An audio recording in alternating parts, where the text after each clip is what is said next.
Hi, it's Sonia. So your legs, your tight legs, your strong legs attached to your pelvis. Your pelvis is separate from your spine. So if your legs are really tight and really strong, they could actually be shifting your pelvis around, and then you're gonna feel it in the SI joint. You might feel your sciatic nerve. So yes, your back might be what's hurting you, but that might not be the issue. I always leave your people's back alone, and I try to realign everything because I don't question nerve pain or any sort of pain. So here are some things for you to think about. All right, I also might have a client coming in. I don't know if she's running late, but I'm gonna do this, so if I hop off real fast, that might happen. So, a hamstring stretch. You wanna make sure your pelvis isn't tilted back. You wanna have your pelvis be flat. You might be so tight that the hamstring stretch, your hamstring might be way down here. If you're up here with your leg bent, that could stretch one muscle, but do have it straight. So instead of pulling up on it, come into your stretch with your pelvis flat, and then you can gently flex the ankle and then point. And then inhale. And you want to do this slow. The goal is not just to get it done and check it off. You want to feel the length. So I'm doing this parallel. I can also turn out and do it so my toe is out, my heel is in, and it might get the side of the hamstring a little different. And then flex and point. Then you can also cross it over. You keep the hip down. You keep your hips squared. I can gently internally rotate my leg, not just my foot, if I need more of a stretch, and point and flex. Now the goal is not to get a bigger range. Maybe you could flex your foot more. Then you could bring it out to the outside to get an inner thigh stretch. Inhale and flex, and then exhale and point. All while keeping the legs straight. You could gently inhale, bring it in, and then exhale, rotate it out, bring it out. All with pelvis stability. If your hips are all over the place, then that's your legs bossing your pelvis around, and you do need stability in order for this to be better. You can just end the video there, but I want to make a really good point about fascia. It's hard to explain. So, where's the thing that I wanted? Here is an example of what our muscle is. They've come a really far way during COVID. This is just a resistance band, and then you can attach handles to it. And so this is your muscle, this is your ligament, and then this is your tendon. If I pull on this, can you guarantee me where this is going to break or where this is going to pull? So just you going and doing the hamstring stretch that I showed you doesn't necessarily mean that you're going to stretch your muscle. You could break here, and that's your ligament, and then here's your tendon. You really can't guarantee where it's going to break, so this is why I'm so big on rolling out and why fascia is so important. Length isn't necessarily good. It's quality of movement and it's hydration. That doesn't mean you need to just go and drink more water. You need to bring it into the cells too. So you need the right amount of electrolytes.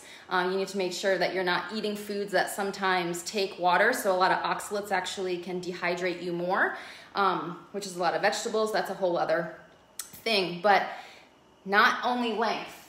Fascia is more like a plastic bag. So it lines, fascia is all around us. It's around your muscles, it separates muscle groups, organs, all of this. It all communicates. You know when you feel crooked, that's your fascia telling you that. When you see someone walking and they have a certain pattern, that's fascia. So if this is what's holding the muscle and telling the brain to muscle what's happening, where you are in space, how intense the stretch is, what if I were to pull this out and keep pulling it out, right? So now I have bumps in this plastic. It doesn't go back easy. The only thing I really know how to do that is surgery or rolling out. And I don't know how much you can really roll out and overstretch, but now with this lack of plastic, you know, you can like even kind of see a bump here. I don't know if you can really see it. You might not be able to, but you could do it at home. Then the muscle is now confused because it doesn't have the support of the fascia to tell where it is in space, what's too much, and there starts to be a faulty brain to body pattern. So a lot of times people just need to roll out, but it's such an easy thing that people overlook that I really just roll people out and tell them the importance of rolling out, because stretching flexibility, like I just talked about, isn't necessarily always good. This is my deal with yoga. Yoga instructors get this. This is why they tell you don't overstretch, is because you're pulling your fascia. I hear it. I know they tell you. This is part of their training, is to be aware of this. So rolling out with a roller. I don't love this. I think it's a little hard. I think it doesn't get quite as deep. I like the Yamuna balls. I have no affiliation. I just use them all of the time. So if my lower back is hurting and it's moving around when I'm walking, instead of just stretching the hamstring, which is what I initially showed you, I might roll the hamstring out. So I can use either, what I would do, it's a lot easier on this table, is come and roll the hamstring out. Now my hamstring, I pulled up at my ligament and tendon 10 years ago, and I can definitely feel it tight up here. As I go out, I don't necessarily feel my muscle quite as tight. I can go across the muscle. As I work down, I turn out, and then I turn in. Now I'm getting more into what is actually the issue here. So remember, this is the muscle, this is the ligament, and this is the tendon. As I go down and I get closer to joint, I start to get into these a little bit more. The reason why our joints wear out is because our muscles are too strong and too overactive. So often people tell me their lower back is weak, but really their lower back is so strong that it's actually inhibiting their abdominal muscles, and they're not even working their pelvic floor the right way. So it's all layered on top. It's just to be aware of. I'm not saying you shouldn't go and do anything, but you need to understand the big picture. So now I rolled out that whole hamstring. Now that might help my pelvis set so it's not tilting around. Then rolling out the quads. This is just easy because then you don't have to balance, and I want you to go slow. I see people go so fast and they're missing the whole point of this. Just do one really slow. Be parallel, go all the way to right above the knees, and then go from the knees all the way back up. I can feel a big difference between the two sides. One side tends to hurt more, and that tends to be a little bit more stiff. I'm gonna turn out, so the toes are out, the heels are in. So I go to the inner part of the quads, and then I'm going to turn in. So I'm kind of going fast because I think you get the point of it, but you should stay slow. So some of it is parallel leg, turned out leg, turned in leg. That's the rotation, because there's quads here, here, here. Hence the name quad. There's 4, you want to get all of them. Hamstrings, I know, there's 2 or 3 of them, so rotation and bend and straight could also matter to it. But then I really like this for my hip, but if you have a roller, feel free to, you can do the same thing and then just roll the glutes out.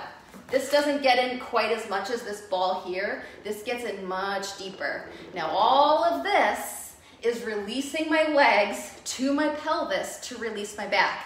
I didn't go and change my back at all. I'm not going and bossing my back around, telling it where I necessarily want it to be. The other big thing is how you spend a lot of your time. Just take a towel, roll it up. You'll figure out how much you need to do. If your car is bothering you because you have the bucket seats and your knees are up, lower them down. You can put a towel behind to support the lower back. But then also, a good way to reset your back is just to come and lie down. So it's under my belly button. I could just come and lie here. If you tend to tilt your pelvis back a lot, just be aware of it, but you can't keep asking too much of your spine and think your spine might hurt, but that's not the issue. You need to find out what's causing your back issues, or you're just gonna be in this repetitious thing. And then even if you have a disc issue, are your legs different heights? Are your hips even? What muscles do you use? It's all part of the big picture that you can heal yourself if you know what you're doing. And sometimes you need someone on the outside to look and tell you what's going on, because I can't even feel it myself. All right, so that's a lot, but hopefully that kind of helps you. This is the routine that I'm kind of gonna do actually myself, so I only did kind of one side of my body. When I come off the video, I'm gonna do the other side. And if you have any questions, as always, just let me know. Bye.